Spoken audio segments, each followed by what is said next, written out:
स्वास्थ्य कर्मचारियों और मरीजों पर खतरा, करीब 8 माह पूर्व अस्पताल में लगी रूफ वॉल हुई क्षतिग्रस्त। तहसील मुख्यालय कटंगी में स्थित वीर शिरोमणि सामुदायिक स्वास्थ्य केंद्र आए दिन किसी न किसी कारणों से विवादों में बना रहता है। चिकित्सक और स्वास्थ्य कर्मचारियों की कमी, इंजेक्शनों का अभाव और बेहतर स्वास्थ्य सुविधाएं न मिलने की आए दिन शिकायतें सामने आती ही रहती है। अब एक नया विवाद करीब 8 माह पहले लाखों रुपए खर्च कर इस इमारत की छत पर लगी पीवीसी रूफ वॉल से जुड़ा हुआ है। पीवीसी लगाने का उद्देश्य पुरानी इमारत को आधुनिक स्वरूप देना, मरीजों और कर्मचारियों को बेहतर सुविधा प्रदान करना था, लेकिन अब यह पीवीसी रूफ वॉल क्षतिग्रस्त होकर नीचे गिर रही है और स्वास्थ्य केंद्र के कर्मचारियों और मरीजों पर हमेशा ही खतरा मंडराते रहता है। ठेकेदार ने दवा वितरण कक्ष, एक्सरे रूम और अन्य कमरों में पीवीसी रूफ वॉल लगवाई थी। इस कार्य पर तकरीबन लाखों रुपए खर्च किए गए। वर्तमान स्थिति यह है कि रूफ वॉल टूट फूट गई है, जिससे हादसों का खतरा बढ़ गया है।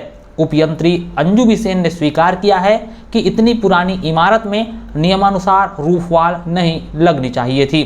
दरअसल पीवीसी रूफ वॉल का उपयोग आमतौर पर नई इमारतों या मजबूत संरचनाओं में किया जाता है। पुरानी इमारतों में यह टिकाऊ नहीं रहती। यह जानते हुए भी पीवीसी रूफ वॉल में लाखों रुपए का खर्च करना एक तरह से सरकारी पैसों की बर्बादी करना ही साबित हुआ। बता दें कि जो सरकारी पैसा खर्च किया गया वह जनता के टैक्स का पैसा था, यानी जनता से वसूले गए टैक्स को ऐसे जगह पर खर्च किया गया जहां खर्च करने का कोई औचित्य ही नहीं था। नियमों के विपरीत कराए गए इस कार्य को कराने के पीछे भ्रष्टाचार की एक बड़ी संभावना देखी जा रही है, क्योंकि उपयंत्री ने स्वीकार किया है कि पुरानी इमारत में पीवीसी रूफ वॉल नहीं लगाना था। अस्पताल की छत पर पीवीसी रूफ वॉल लगाना चाहिए, यह निर्णय किसने लिया और क्यों लिया, इसकी जांच जरूरी है।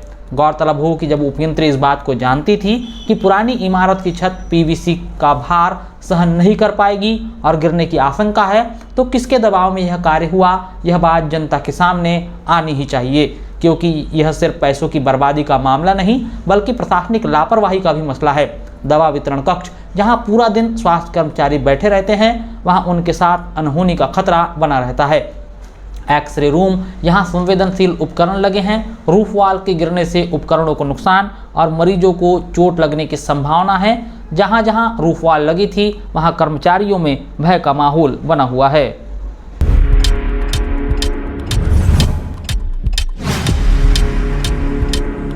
पानी की तलाश में भटकी लोमड़ी कुएं में गिरी, ग्रामीणों और वन विभाग की 1 घंटे की मशक्कत के बाद बची जान। पानी की तलाश में जंगल से भटक कर आई एक लोमड़ी सिरोड़ी तहसील के ग्राम आंजनबीरी में प्रवीण सिंगाड़े के घर के पीछे बनी खुली कुएं में गिर गई।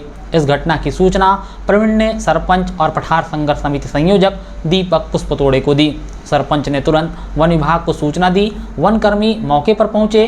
ग्रामीणों के सहयोग से रस्सी के सहारे खटिया कुएं में उतारी गई। थकी हुई लोमड़ी खटिया पर बैठ गई और करीब 1 घंटे की कड़ी मशक्कत के बाद उसे सुरक्षित बाहर निकाल लिया गया। कुएं से बाहर निकलते ही लोमड़ी जंगल की ओर भाग गई। वन विभाग ने ग्रामीणों से अपील की है कि गर्मी में खुले कुएं और बोरवेल को ढक कर रखें। पानी की किल्लत के कारण वन्यजीव गांव की ओर आ रहे हैं। पठार संघर्ष समिति संयोजक दीपक पुष्पतोड़े ने बुधवार 4 जून की शाम जानकारी देते बताया कि इस बार मार्च से ही गर्मी ज़्यादा पड़ रही है। जंगलों के नाले और डबरी सूख गए हैं। पानी की तलाश में वन्य प्राणी गाँव की ओर आ रहे हैं।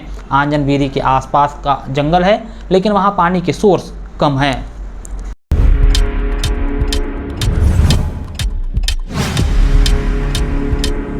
कटंगी परियोजना में 15 जून तक आंगनवाड़ी केंद्र रहेंगे बंद। हितग्राहियों को घर घर पहुंचाया जा रहा रेडी टू ईट का पैकेट।